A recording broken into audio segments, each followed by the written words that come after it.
പൊടി നല്ലവണ്ണം ഒന്ന് അതിലേക്ക് ഒരു 1/4 ടീസ്പൂൺ നമ്മൾ ഉപ്പിട്ടിട്ട് നല്ലവണ്ണം ഒന്ന് കുഴച്ചെടുക്കുക. ഇത്തിരി വെള്ളം ഒന്ന് നനച്ചിട്ട് നല്ലവണ്ണം ഒന്ന് കുഴച്ചെടുത്ത് വെക്കുക. അതിനുശേഷം നമ്മളൊന്ന്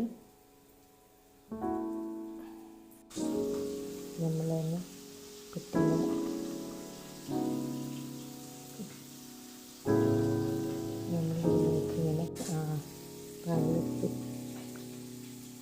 നമ്മളിങ്ങനെ ഒന്ന് കുറച്ച് മസാല ഇട്ടിട്ട്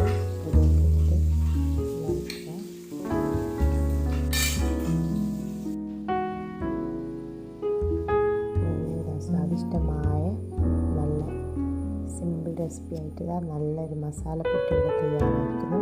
നിങ്ങൾ ഇഷ്ടപ്പെട്ടിട്ടുണ്ടെങ്കിൽ ലൈക്ക്